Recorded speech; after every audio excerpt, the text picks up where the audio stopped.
아마 지금 우리 고3 학생들에게는 굉장히 소중한 시간이 될 것 같습니다. 이미 시험은 쳤고 또 남아있는 실기도 남아있을 거기도 하고 또 진로를 놓고 세밀하게 인도를 받아야 되겠습니다. 그래서 고3 학생 본인들뿐만 아니라 부모들, 가족들도 사실을 보는 눈을 가지고 있어야 됩니다. 저도 가능하면 내 3명의 자녀들을 사실적으로 보려고 애를 써요.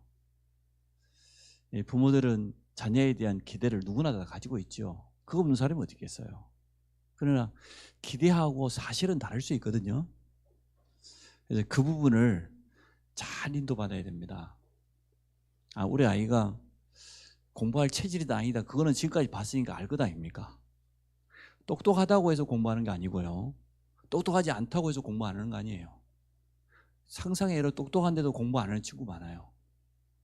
부모는 착각하죠. 우리가 굉장히 똑똑하고 공부 잘하고 참 좋은 생각 같지만 굉장히 아이들에게 착각하기 쉬워요. 그래서 사실적으로 봐야 돼요. 그리고 지금까지 뭐 나름대로 했다고 하면 그 부분을 딱 보고 객관적으로 보고 그게 맞춰서 진로라든지 대학이라든지 이렇게 인도를 받아야 됩니다. 또 고3 학생들도 자기 자신을 사실적으로 봐야 돼요. 내 실력이 어느 정도다. 또 내 탤런트가 뭐다. 이 부분이 분명히 나왔으면 이것 가지고 해야 돼요. 자꾸만 거기에다가 갖다 붙이면 안 돼요. 반수나 재수나 삼수는 다른 사람 한 3배, 4배 노력하는 거예요. 그래야 될까 말까 한 게 재수예요. 근데 그냥 재수하면 된다. 천만의 말씀. 그렇지 않아요. 그래서 가능하면 지금 이번에 이제 시험 친 결과 곧 나올 것 아닙니까? 나오고 또 옆에서 지금까지 우리 자녀들 부모님들이 봤잖아요. 사실적으로 봐야 돼요. 제가 다 알지는 못하겠지만 부모들이 자칫하면은 착각하는 경우가 참 많아요. 자녀들을 제일 몰라. 근데 품에 있는 자녀인데도 그러다 보니까 아이들에게 올바로 이렇게 좀 진로를 제시하고 미래를 제시할 때 객관적이면서 사실적으로 해줘야 되거든요. 그래야 아이들도 딱 그 방향을 잡고 저는 그렇게 생각합니다. 솔직히 지금 우리나라 대학 70% 80% 대학 간다는데 제가 봤을 때는 한 30% 대학 가면 맞는 것 같아요.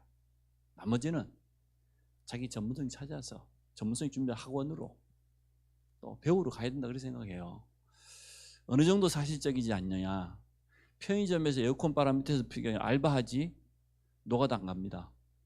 일용직 가면 워낙 전문성이 없어가지고 요즘 사람 전문인이 없어서 3년 5년만 제대로 하면 자기 분야에 다 전문가 돼요. 워낙 일하는 사람이 없어서. 그러면 남은 인생 사는데 별 어렵지 않아요. 근데 대학 졸업한 친구들이 노가다파는 싫고 덥고 추운 데는 싫고 그냥 부모 밑에서 그냥 밥 얻어 먹고 편의점 알바하고 그 정도로 사실적이잖아요. 근데 그런 아이들이 많아요.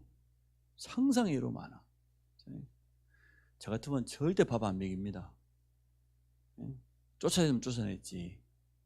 이 정도로 부모들이 자녀들을 사실적으로 안 봐요. 사업이 안 되면 당장에 일용직 나가야 돼요. 맞죠? 매일 노동판에 뛰어야 된다니까? 내 남편이 사업 어렵다. 다 접고 식당 일하러 가야 돼. 근데 그런 사실 보는 눈들이 좀 부족해요. 저 같으면 그래 하겠어요. 내 같으면 내가 지금 일이 안 되고 있다 그러면 내가 밑으로 가서 처음부터 다시 시작하고 작업화 꺼내가지고 말이야 일용직이라도 뛰고 가장으로서 내가 가정을 책임져야 되니까 그래야 될 것 아닙니까? 또 인맥에 기대어서 하는 사업은 오래가지 않습니다. 아무리 좋은 연줄이 있고 아무리 좋은 인맥이 언젠가 끈 떨어진 연처럼 끝나버리면 그만두는 그런 일을 왜 합니까? 당장은 따먹기 좋은 과일일지 모르겠지만 그러나 내가 할 수 있는 걸 해야 돼요. 내가 가지고 있는 전문성을 인정받은 일을 지금부터 해야 되지 어디 기대 가지고 뭐 친구가 사업을 하고 동업을 하고 후배가 밀어주고 그 꾼 떨어지면 어떻게 할 건데요? 그렇죠? 그래서 그런 부분에서 머리 내다보고 해야 돼요. 그러니까 우리 렘넌트들에게 제가 하는 이 부탁은 보통 부탁이 아니에요. 사실은 내 마음속에 있는 거예요. 렘넌트들이 그 공부도 해보고 안 될 것 같으면 기능, 점성 좋은 게 얼마나 많은데 많은 일자리들이 있어요. 또 사업하는 분들도 정말 하나님 앞에서 기도하고 아무도 도와주지 않아도 내 혼자 일어날 수 있는 사업이 진짜 사업이지. 여기 기대고 저기 기대고 요거 좀 몇 년 하다가 안 되면 또 저거다가 몇 년 하다가 그럼 언제 전문성을 키우고 가정 경제를 책임 못 집니다. 그거는 늘 그렇게 살아야 됩니다. 내 이웃의 소유를 탐내지 말라고 하는 그 말은 굉장히 중요한 메시지입니다. 그래서 렘넌트들이나 우리 모든 산업인들이 좀 자기를 잘 봐야 돼요. 자기를 속이면 됩니까? 그래서 좀 일을 해도 굉장히 사실적으로 하고 밑에서부터 다시 시작하고 그러면 훨씬 빠릅니다. 지금은 좀 자존심도 상하고 좀 그럴 수 있겠지만 그러나 그렇게 3년 5년 지나고 나면요 아무리 작은 산업이라도 자리 잡게 돼 있어요. 그때 되면 누가 건드려도 흔들리지 않아요. 그런 일을 해야 되는 것이지 뚱그런 잡는 식으로. 그래서 참 다 그렇지는 않지만 나 부동산 하는 사람도 싫어해요. 거의 80%는 거짓말이라. 뚱구름 잡고 있어 날만. 자기가 이게 일해가지고 뭐 할 생각은 없고 물론 그쪽에도 전문성 가지고 잘할 수 있는 사람이 있겠죠. 근데 만나보면요 거의 70% 80% 거짓말쟁이들이에요. 안 되는 걸 된다고 하고. 렘넌트들이 지금부터 그렇게 해야 됩니다. 여러분은 여러분 자신을 알잖아요. 자기를 잘 제대로 봐야 될 것 아니에요. 그래서 내가 정말 이 정도 실력이다. 하나님께 기도하면서 여기서부터 시작하면 되겠고 이래야 되지. 누가 옆에서 말하면 혹 넘어가가지고 인생은 그렇게 허비할 시간이 없어요. 그렇게 막 수년이 그냥 지나가거든요. 부모들도 잘 보세요. 여러분 자녀들이 부모님들을 보면 우리 엄마 아빠한테 배울 점이 참 많구나. 아니나 이런 부분은 우리가 갱신해야 되겠구나. 보입니다. 그렇게 하셔야 됩니다. 또 아마 부모 때문에 갈등하는 렘넌트도 있을 겁니다. 그때가 사실은 가장 좋은 시간입니다. 정말 하나님을 오직하고 바라볼 수 있는 기회 아니겠습니까? 요셉에게 노예되는 그 시절이 없다고 하면 어떻게 총리가 되었겠어요? 다윗이 홀로 양치는 그 시기가 없었다고 하면 어떻게 되겠습니까? 우리 사역자들도 마찬가지입니다. 이제 사역을 사실적으로 해야 됩니다. 밑에서부터 차근차근 다시 복음 가지고 내가 누리면서 하면 된다고 봅니다. 어떤 분은 제가 볼 때는 하는 사업을 접었으면 좋겠다 그런 분들이 참 많아요. 너무 사실적이지 않아.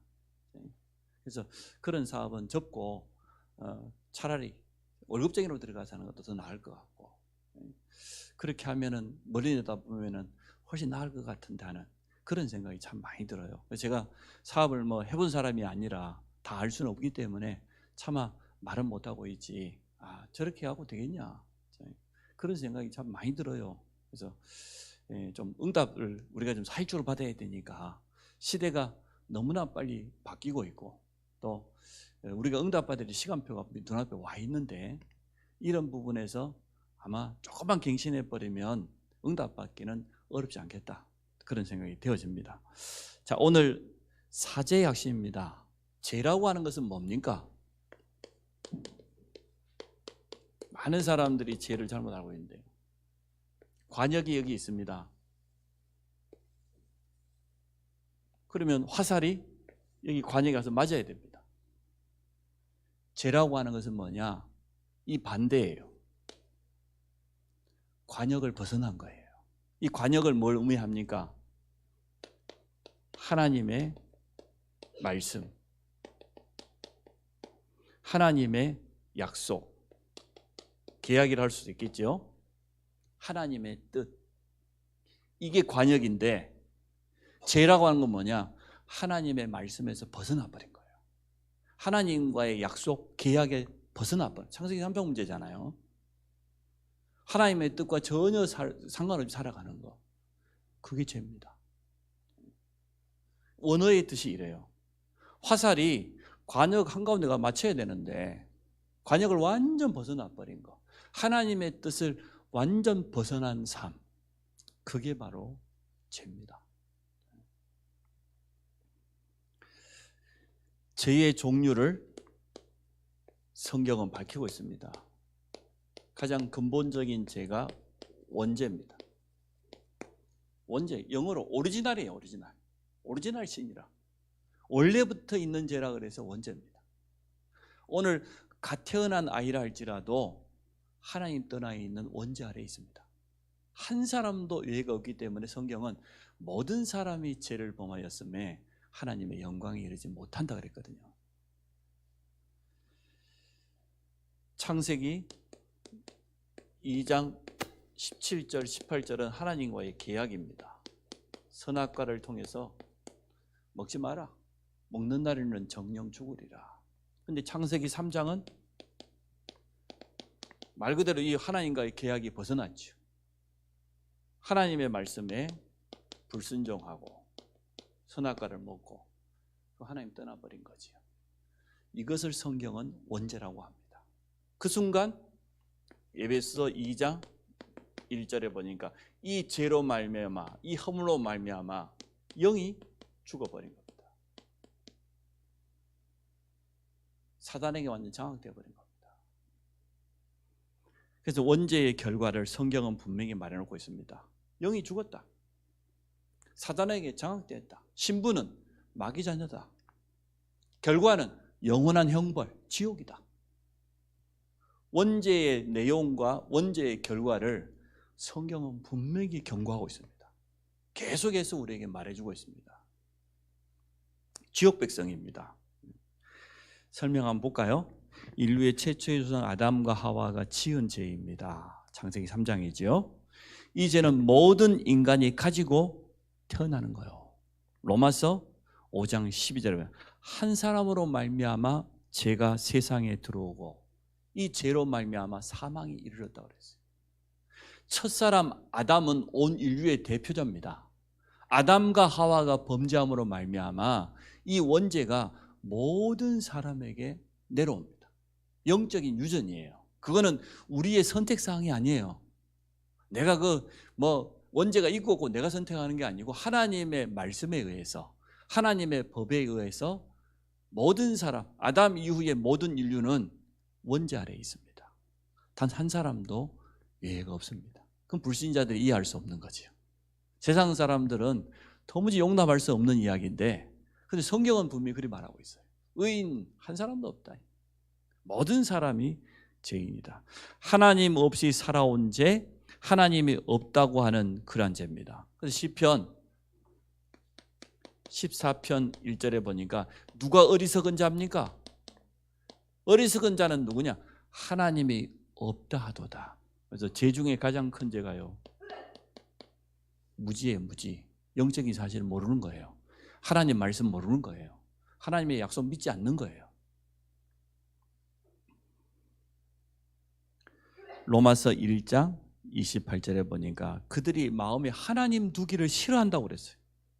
그래서 하나님께서 그들을 어떻게 했어요? 버려두사 그랬거든요. 여기 신학적인 단어가 나오는데 선택, 유기. 유기란 말은 유기견 그러면 버린 그 동물들 아닙니까? 버림받았다고 말이에요. 하나님을 마음에 두기를 싫어하니까 하나님도 그들을 버려뒀다. 이 땅에는 두 종류의 선택받은 자, 우리처럼 하나님의 자녀, 유기된 자, 버려진 자, 이런 두 종류가 있습니다. 두 번째, 우상 숭배죄. 자, 일단 우상에 대한 정의부터 내려야 되겠습니다. 뭐가 우상입니까? 우상이 뭡니까? 하나님보다 더 신뢰하고 더 의지하고 더 사랑하는 거, 이게 다 우상입니다. 우상이 뭐냐고 했을 때 보통 그냥 뭐 돌 앞에가 절하고 물론 뭐 달 보고 절하고 그것도 우상이지만 하나님보다 더 사랑하는 거, 하나님보다 여러분의 마음을 더 빼앗긴 게 있다고 하면 그게 전부 우상이에요. 그래서 우상은 종류가 종교 우상이 있어요. 불교, 뭐 이슬람교 많은 형상 우상이 있어요. 불상 앞에가 빌고 돼지머리가 앞에가 빌고 자연 앞에가 빌고 철학 우상이 있어요. 자기 신념, 사상. 무서워요. 지금 저 좌파 우파 그게요 사상 우상이에요. 어마어마하게 무서운 거예요. 그 저 진보주의자들 말하는 거 보세요. 내가 볼 땐 진보 아니야, 퇴보야. 저 좌파 사상 가진 사람 보세요. 근데 반대로 또 극우파들 보세요. 태극기 부대, 저 정말 싫어합니다. 우리는 태극기 부대 하지 말고 할렐루야 부대 합시다. 이게 완전히 양쪽 다 이게요 우상입니다. 우상. 좌파들은 자기들이 거짓말 해놓고 안 했다고 해요. 야, 그런데 거기에 대한 양심의 가책, 요즘 조국이 나오고 뭐 누가 나온다며 또. 야, 참나 이제 얼굴이 두꺼워도 저렇게 두꺼울 수가 있네. 증거가 다 나왔는데도 안 했다는. 어째야 됩니까? 그게 사상입니다. 사상 우상은 무서운 거예요. 그 우상입니다. 정치인들이 지금 우상 숭배에 빠진 거예요. 자기들만 선이고 상대편은 악이에요. 그러니까 무조건 죽여야 돼. 이유 없어. 무조건 싸워야 돼. 그 중에 뭐 올바른 사람, 정신 가진 사람도 있겠습니다만은 제가 볼 때는 글쎄요, 참 진짜 너무너무 재미있는 사람들이고 이상한 사람들이고 벌거벗은 임금님 같기도 하고 그래요.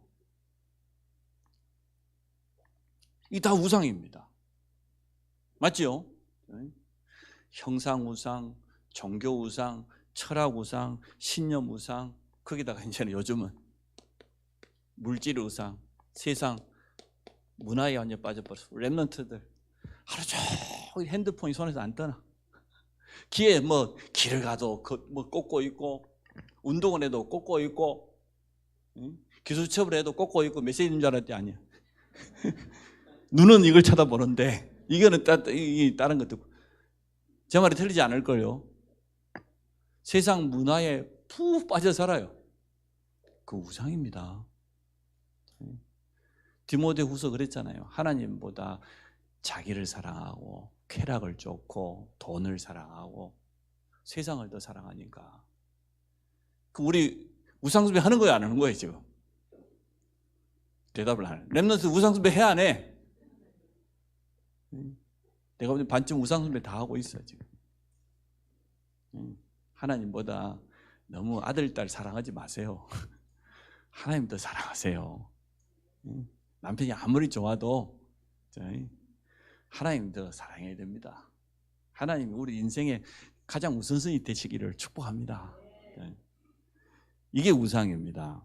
자, 하나님이 아닌 다른 것들에게 종노릇하면서 살았던 죄, 하나님이 아닌 다른 신을 만들거나 절을 하며 섬기는 죄, 미신, 징크스, 탐심, 하나님보다 더 사랑하는 것 전부 다 우상에 있는 겁니다.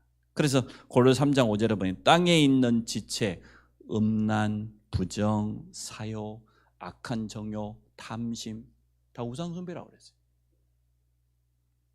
디모데후서 3장 4절에도 보니까 하나님보다 쾌락을 더 쫓고 자기를 더 사랑하고 전부 우상 숭배입니다. 그러면 이렇게 우상 숭배하고 하나님보다 더 의지하면 잘 되냐? 그렇지 않아요. 자꾸만 우상 숭배하면 악한 영 영향받습니다. 귀신의 영향받습니다. 이용당합니다. 물론 여기에 제사도 포함되고 우상 숭배가 고사도 포함되고 뭐 무속, 점술 너무나 종류가 많으니까 다 말할 수는 없지만 시간이 지나가면 지나갈수록 악한 영에게 점점 더 장악되고 이용당해요. 그럼 어떻게 됩니까? 이 악한 영이 가만 놔둡니까? 영적 문제가 분명히 찾아옵니다. 정신 문제부터 해서 영적 문제, 영적인 저주가 찾아옵니다.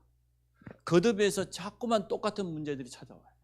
그러다가 후손 출애굽기 20장 3절 4절 5절에 보니까 후손 3, 4대까지 저주가 대물림 됩니다. 우상숭배는 결과가 있어요. 하나님보다 더 의지하는 게 있다고 하면 하나님은요 질투의 하나님이에요. 제가 늘 말하죠. 사랑하지 않으면 질투하지 않는다고. 사랑하기 때문에 질투해요. 아니 내가 우리 윤정이 안 사랑하면 딴 남자 쫓아가든지 뭐 딴 남자 쳐다보고 뭐 하든지 내가 왜 그러겠어요? 가만 놔두지. 근데 사랑한데 날 안 보고 자꾸 저걸 쳐다보니까 그걸 질투라 그러는 거지. 그렇죠? 그래서 하나님 여러분 사랑하기 때문에 하나님 보세요. 옆에 사람 쳐다보고 질투하고 시기하고 그러지 말고 옵니다. 후손들까지 망해요. 영적인 저주 가운데 똑같이 이 땅 떠나면 지옥 갈 수밖에 없는 거죠. 세 번째, 자범죄. 말 그대로 스스로 범하는 죄입니다. 이거는 원죄 아래 인간에게는 찾아올 수밖에 없는 거예요. 하나님 떠나있지, 마귀에 장악되어 있지, 이용당하지. 그러니까 뭐 자범죄 짓는 거예요. 자범죄를 잘 안 짓고 사람이 선하게 착하게 살면 괜찮냐? 그 사람이 더 나빠요. 하나님 모르고 착하게 산다. 하나님 모르고 자기 관리 잘한다. 그 좋은 것 같아도 내가 볼 때 하나님 볼 때는 더 죄인이라. 하나님 모르는 사람이 차라리 사기치고 거짓말하고 사는 게 낫지. 하나님도 모르는 주제에 말이야. 자기가 우상이지.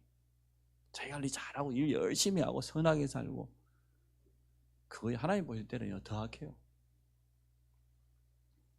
꼭 그렇게 살지 말라는 것처럼 들으면 안 됩니다. 모든 악한 생각, 악한 행동, 계획들이 전부. 그래서 창세기 3장 사건 이후로 보세요. 가인, 시기하고 질투하고 살인하고 이 땅에 일어나는 각종 범죄 또 실제로 행하지 않다 할잖아요. 내 마음으로만 범죄해도 똑같은 거죠. 이런 자범죄들이 너무나 많습니다. 창조 질서를 깨는 동성애, 하나님의 말씀을 밖으로 넘어서는 것, 이 모든 것들이 다 죄입니다. 자, 두 번째,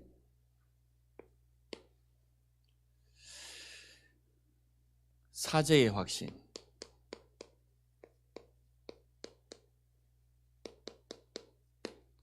분명히 기억해야 됩니다.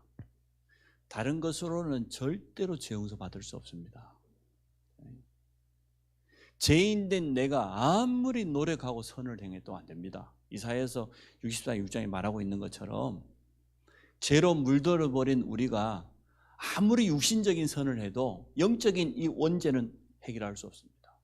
이건 사실은 영적인 죄잖아요. 그래서 하나님께서 우리에게 약속하신 겁니다. 창세기 3장 15절 여자의 후손 방법까지 말씀하셔요. 창세기 3장 21절 가죽옷 가죽을 가지고 있는 짐승이 피를 흘려야만 가죽을 취할 수 있어요. 죄 없는 짐승이 대신 피 흘렸어요. 그래서 구약에는 죄 없는 어린 양이 피 흘렸어요. 제사장의 직분이 하는 게 뭡니까? 죄인이 예배드리러 나올 때 말이에요. 양을 들고 와야 돼요. 가난한 사람은 비둘기라 들고 와야 돼. 그럼 어떻게 합니까?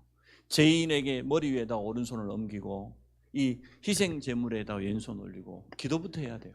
이 사람이 지은 죄를 양에게 전가하고 그리고 양의 목을 쳐서 그 피를 받아고 제단 앞에 뿌려야 돼. 그래야만 죄 용서돼요. 구약에는 그래서 온통 피해배잖아요. 양 잡고 소 잡고 염소 잡고 그 이야기밖에 없잖아요. 왜 그렇습니까? 성경은 분명히 말하고 있어요.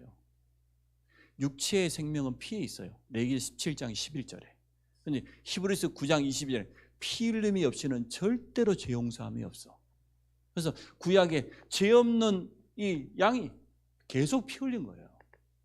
이걸 갖다가 희생 제물 이렇게 표현하기도 하고 또 대속물 이렇게 표현하기도 합니다.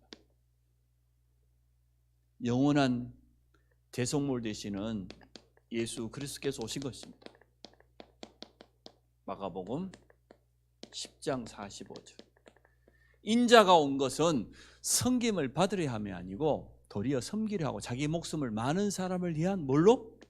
대속물로 주기 위해서. 인자란 건 예수님이 자기 자신을 가리키는 말. 내가 온 것은 나는 섬김 받으려 온 게 아니다. 많은 사람을 위한 대속물로 양이 피 흘린 것처럼. 그래서 세례요한이 잘 봤어요. 보라, 세상 죄를 지고 가는 하나님의 어린 양이로다. 구약의 어린 양이 피 흘린 것처럼 우리 세상 모든 인류의 죄를 대신 지시기 위해서 오신 하나님의 어린 양이 오셨다. 세례요한이 정확히 봤어요. 잘 깨달았죠.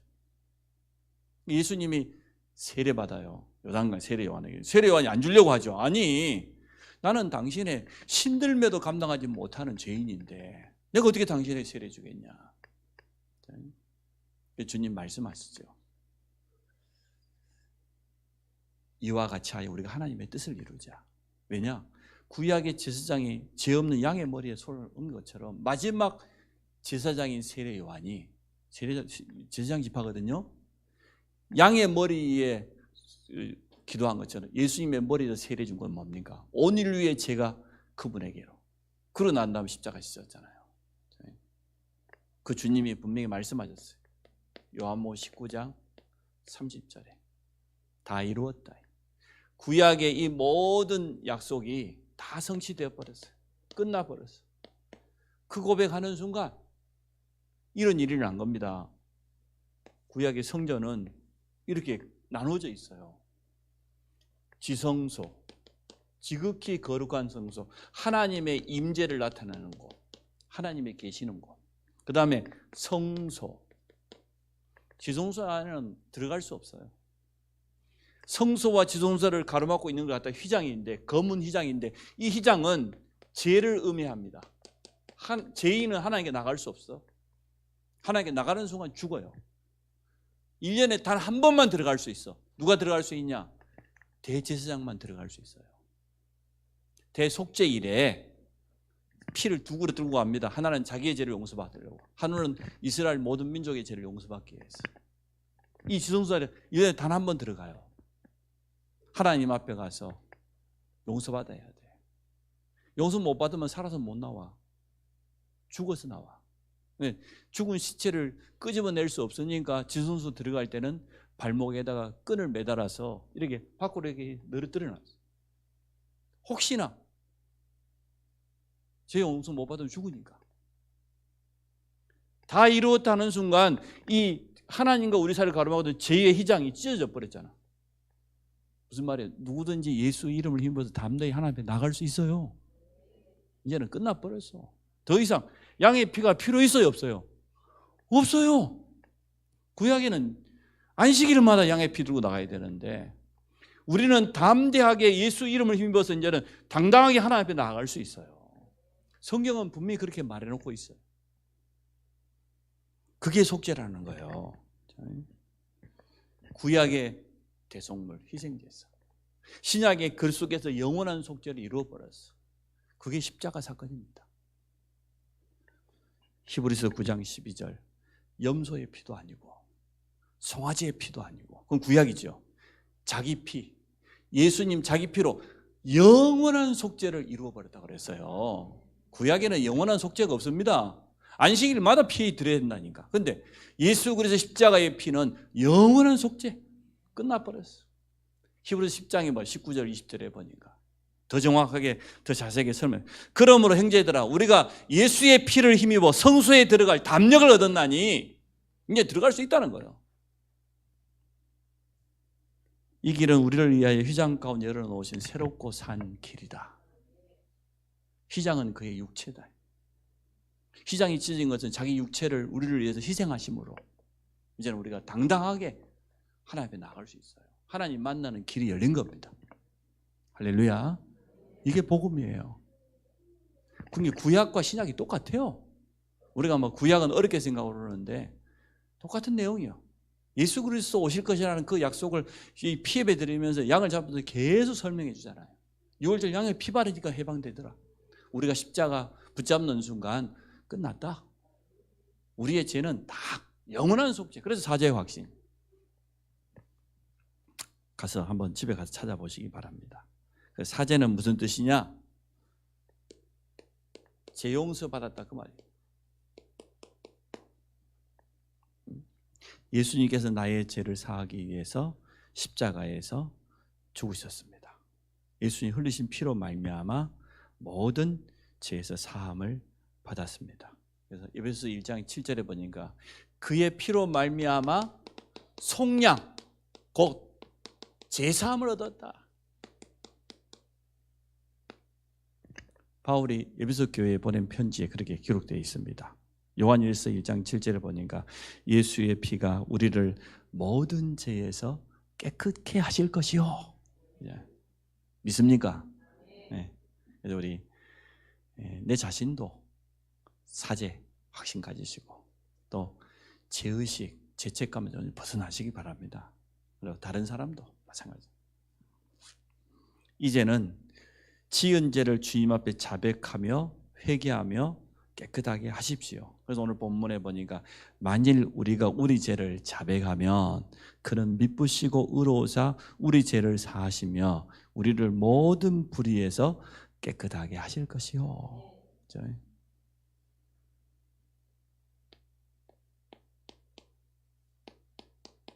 회개, 자백이 필요하죠. 이제부터는 다른 사람이 지은 죄를 정죄해서도 안 됩니다. 내가 저 남자 때문에 그러면 안 된다니까. 내가 시어머니를 잘못 만나가지고 그러지 마시고 내가 저 인간 때문에 못 살겠다 그러면 하지 마세요. 사람은 다 연약해요. 부족해요. 저도 실수 많이 하잖아요. 그래서 사람을 죄책하면 안 돼요. 정죄하면 안 돼요. 복음은 살리는 것이기 때문에. 그래서 혹시나 강단 말씀을 하고 제가 여러분을 정죄한다고 생각하지 마시고 정말 하나님의 음성으로 여러분 들으시기 바랍니다. 여섯 번째, 죄와 실수 때문에 절대로 죄책감에 시달릴 필요가 없습니다. 자, 결론, 우리의 과거의 죄 다 끝났습니다. 예수 영접하는 순간 끝났어요. 상처, 죄의식, 죄책감에서 여러분 자유하시기 바랍니다. 과거를 막 생각할 때마다 자꾸만 막 눈물이 메롭고 막 가슴이 찡하고 그러면요, 그거는 올바른 해방이 아닙니다. 생각하면 생각할수록 이야 감사하다. 거기서 내가 빠져나왔어. 그래야죠. 너무너무 기쁘고 감사하고. 과거를 이야기할 때마다 한 말 또 하고 또 하고 또 눈물이 매겁고 또 가슴이 막 이상하고 아리고 그러면 안 돼요. 그거 다 벗어버리시기 바랍니다. 과거를 묻지 마세요. 과거를 묻지 마세요. 제가 여러분 과거 물어봤습니까? 과거 묻지 마세요. 제 과거를 털어놓으라고 하면 저는 이 자리에 설 수가 없기 때문에. 자, 오늘 우리가 지은 죄가 있다 하면 실수가 있고 허물이 있다 하면 어떻게 해야 됩니까? 오늘 말이죠. 회개하고 자백하고.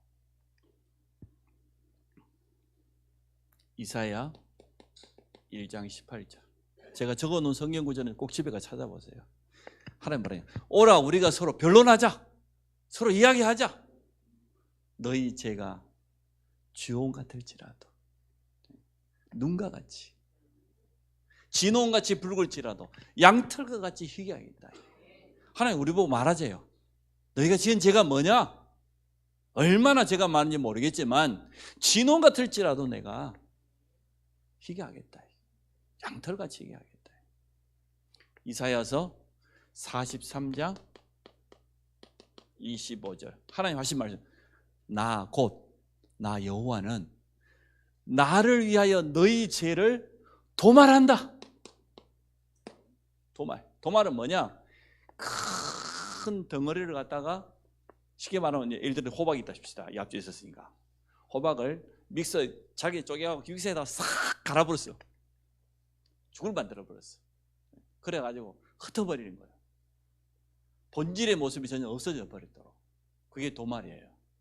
우리의 제 덩어리가 있다, 바위 같은 제 덩어리가 있다 해도 주님이 완전 갈아가지고 모래 알갱이처럼 만들어 다 없애버리는 거. 그걸 도말이라 그래요.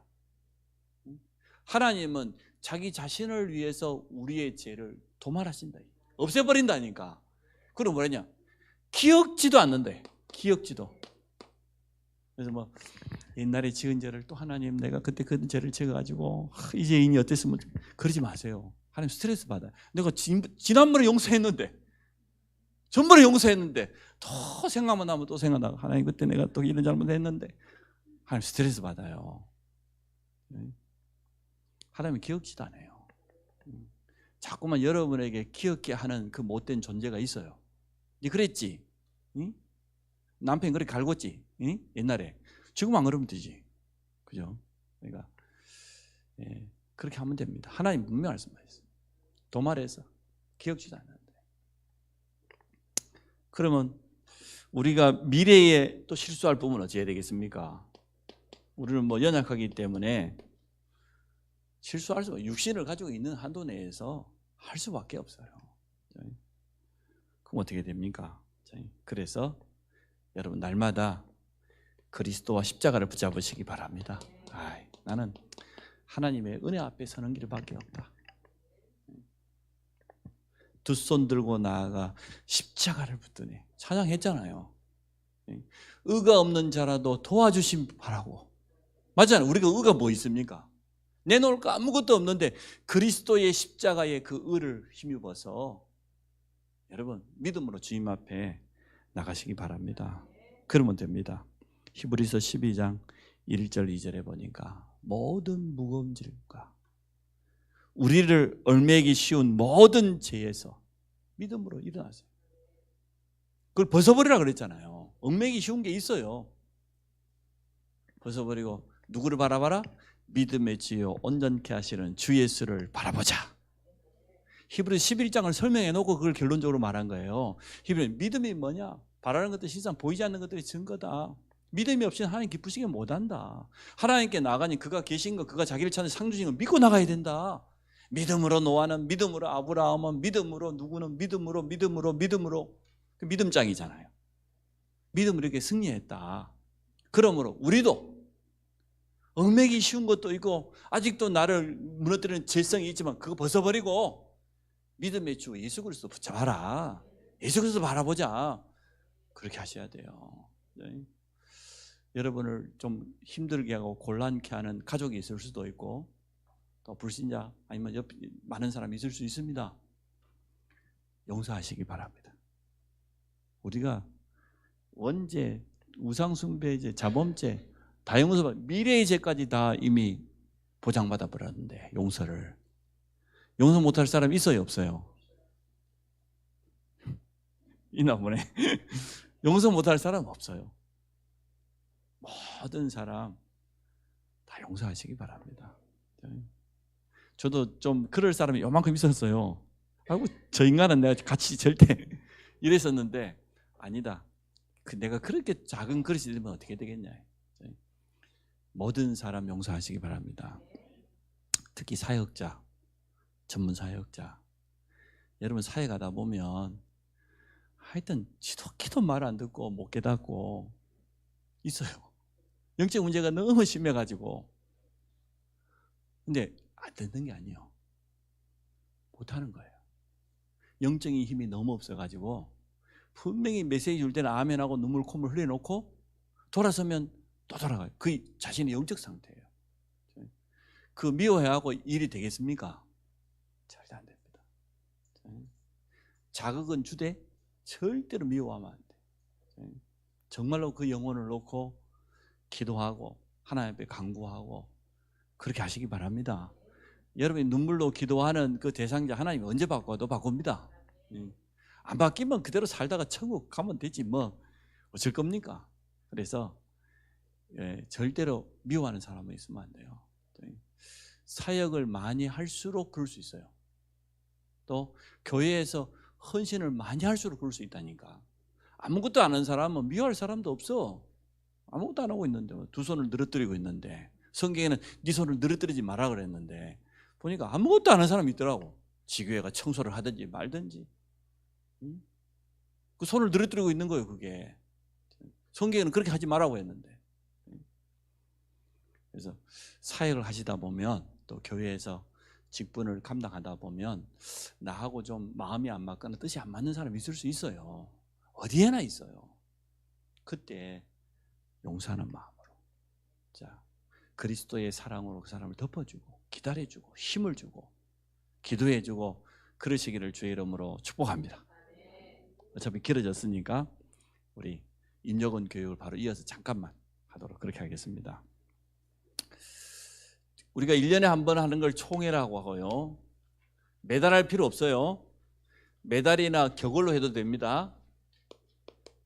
원래 회의 이렇게 합니다. 교회도 1년에 한 번은 공동회의가 있고 원래는 재직회의가 있고 그렇게 하는데요. 자, 총회를 하려고 하면 첫째 준비를 해야 됩니다. 지금쯤은 준비가 끝나 있어야 됩니다. 주로 이제 각 선교 회장이 가장 앞장서야 되죠. 뭘 준비해야 되냐? 서기를 중심으로 해서 회원 명부, 회칙, 그리고 지난 한 해 동안 우리 선교가 했던 행사들, 이런 부분들을 적든 많든 정리를 해야 돼요. 아니면 우리 교회 전체 행사라든지 말이에요. 이런 부분.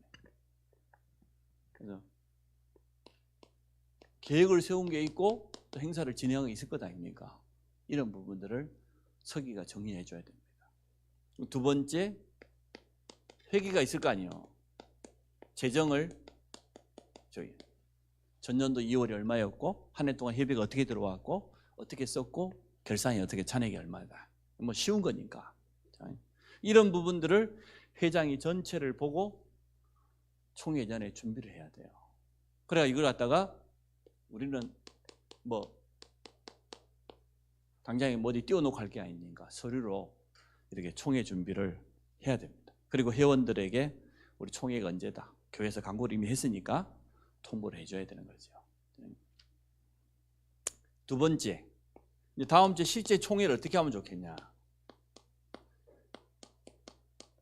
교회사가 있어요. 우리 이남성교회 총회를 시작하겠다든지, 가능하면 물론 교회 예배까지 드리면 좋겠지만 예배까지 다 갖춰 형식을 갖추려고 하면은 번거롭고 시간이 많이 걸리기 때문에 꼭 굳이 안 해도 대표 기도로 회장이 이렇게 개회사를 하면 되겠습니다.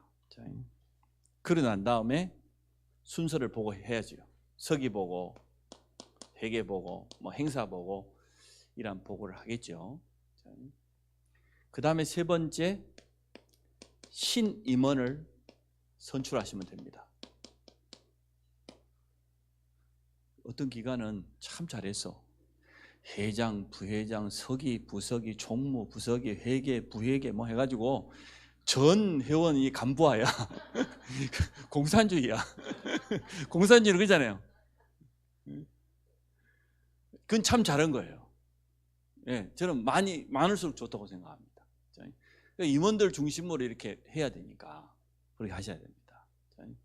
그러고 난 다음에 이제는 건의사항도 받고 또 회칙에 좀 개정해야 될 게 있다든지 손봐야 될 부분이 있다든지 이런 부분들을 회원들에게 물어보죠. 어떻게 했으면 좋겠다. 아니면 내년에 사업에 이런 사업을 했으면 좋겠다. 이때는 뭐 1년에 한 번 있는 거냐, 누구든 의견을 다 들어줄 수 있는 거니까요. 이렇게 합니다. 그래서 이렇게 결정을 해가지고 이제 총회를 진행하면 되어집니다. 그럼 이제 세 번째, 새로운 임원이 세워질 것 아닙니까? 새로운 임원들은 다음 주에 세워지면 빨리 1년 계획을, 이건 뭐 회의 때 다 할 수 없는 거였으니까 1년 계획을 좀 구체적으로 그리고 사실적으로 세워야 돼요. 한 해 동안 우리 선교회는 어떻게 하겠다. 또 예산도 결산도 1년에 맞게끔 준비를 해야 됩니다. 기도하면서 따로 시간을 만들어야 되죠. 이제 임원들만 따로 모여가지고 우리 선교회는 내년에 이런 방향 가지고 뭐 하자든지 이렇게 해야 됩니다.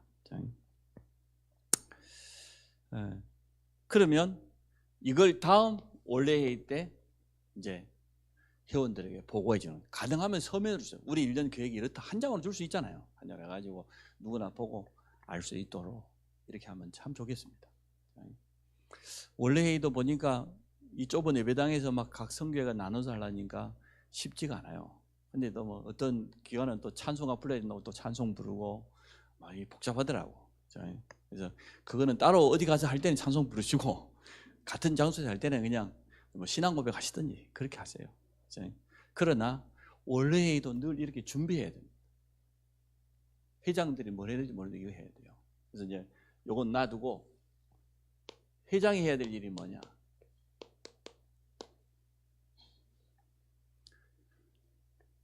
일단은 회장 임원을 말하기 전에 새로운 임원을 세울 때 늘 기준을 가지고 있어야 됩니다. 주일 성수할 수 있는 사람, 그것도 온전히 이런 사람을 임원으로 뽑아야 됩니다. 회장이 뭐 보였다 안 보였다 그래갖고 어떻게 했어요? 그리고 교회 헌신에 앞장서는 자, 본이 되는 자, 이런 사람의 임원을 해야 돼요. 그리고 임원으로 뽑혔다 그러면 또 실제로 그렇게 해야 돼요. 교회에는 말꾼이 필요치 않아요. 일꾼이 필요하지. 말만 많이 하고 일하는 사람이 있습니다.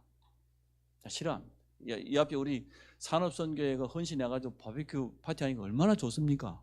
한 푼도 안 내놓으면서 말은 많아가지고 그런 인간들이 언제나 있어요. 저는 정말 싫어합니다. 저는 내가 만약에 헌신 안 했다 한마디도 안 합니다. 부끄러워서 말 못하지. 맞잖아요. 근데 상상해로 말은 뭐 장황하게 하고 실제로 헌신하는데 뒤로 쏙 빠지고 그런 사람 있어요. 그런 사람 일꾼을 세우면 안 돼요. 그리고 언제나 제가 말씀드리잖아. 교회 모든 일을 할 때 내가 앞장서 헌신하고 그리고 이런 주장을 하죠. 저런 말을 이래야지. 그것도 하지도 않으면서 뒤에서 뭐 이러면 저는 정말 싫어합니다. 미워하지는 않습니다. 그러면 안 돼요. 여러분 세상에서도 여러분 모임 있을 것 아닙니까? 집목하게 됐던 형제에게 개가 됐던 무슨 모임 있을 건데 자기가 앞장서 안 할 것 같으면 가만히 있어야 돼. 입 다물고 있다가 그냥 오면 돼. 얻어먹고 오면 돼. 그래서 그런 걸 잘했어야 돼. 산업선교 회장님이 어려운데 제일 많이 냈더라고요. 내가 참 대단하다 싶어요. 하여튼. 그래서 임원들은 어쨌든 주일 성수하고 또 교회와 원네스를 이루고 모든 성도들한테 참 본이 될 수 있겠다. 이런 사람들을 세우면 참 좋겠습니다.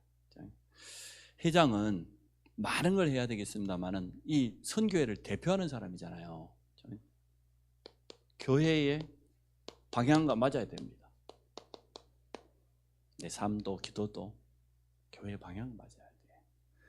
또 우리 교회의 시간표를 보고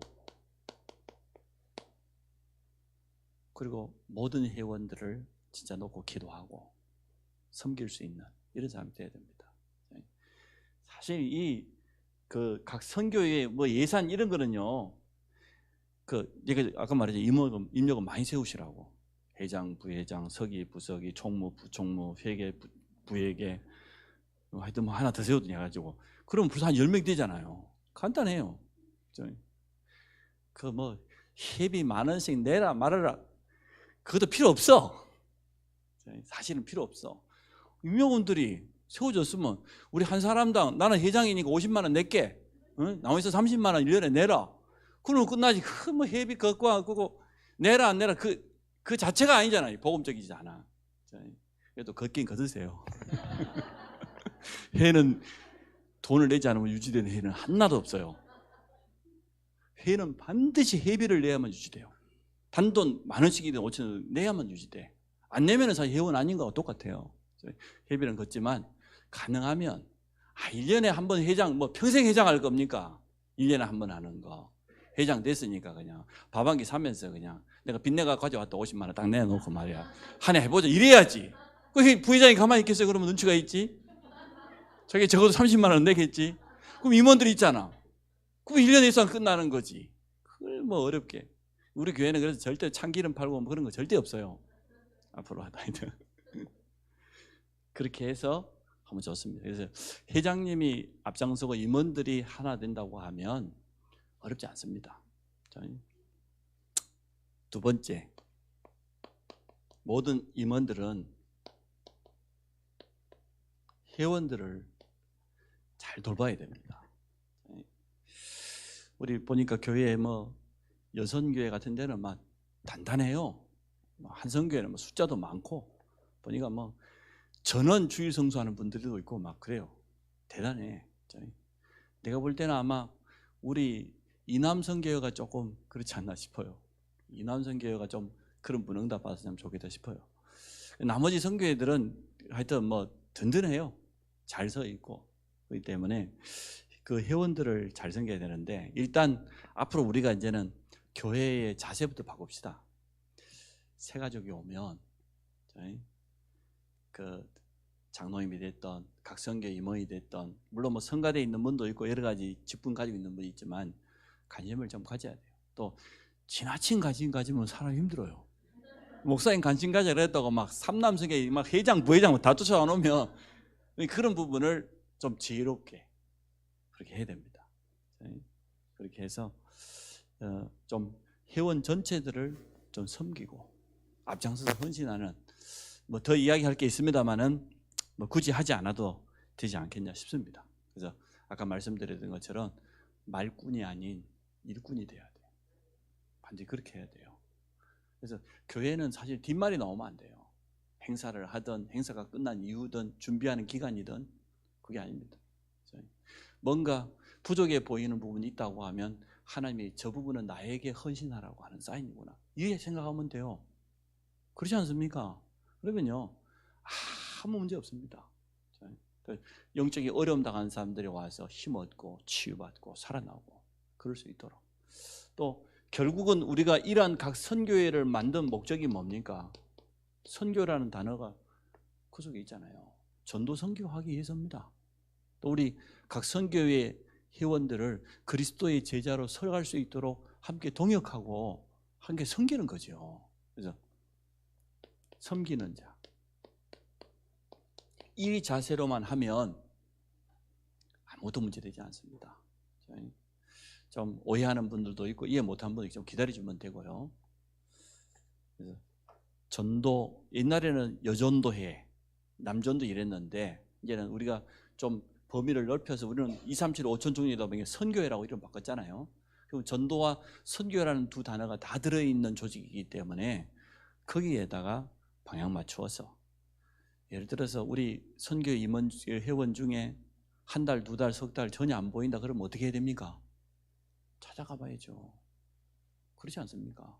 부인에게 물어보고 아니면 시간 내 가지고 같이 찾아가고 그래야 되는데, 보니까 우리 선교회가 그런 것들이 좀 많이 부족해요. 그래서 제가 가능하면 우리 장로님들이 7분 계시기 때문에 장로님들을 훈련을 시켜서 각 선교회 한 명씩 파송을 해서 선교회가 앞으로 무슨 일을 해야 되는지 이런 것들, 1년 내내 임원하면서 회원 한 사람도 안 만나보고 그러면 되겠습니까? 한 번씩은 만나봐야 안 되겠습니까? 그렇게 해서 좀 선교회가 힘을 얻어서 또 전도 선교에 쓰임받도록 기도해 주시기 바랍니다. 하나님 감사합니다. 예수 그리스도의 십자가의 피로 우리의 모든 죄가 용서받았음을 확신합니다. 내가 받은 이 은혜, 이 그리스도 십자가의 사랑을 또 다른 사람에게 전하고 또 베푸는 삶이 되도록 축복하여 주옵소서. 우리 각 선교회가 총회를 앞두고 있습니다. 복음 사랑하고 교회와 원내스를 이루며 모든 회원들을 섬기는 그런 임역원들이 세워질 줄로 믿습니다. 각 선교회를 통하여서 본격적인 전도 선교 운동이 일어나도록 축복해 주옵소서. 예수님 이름으로 기도합니다.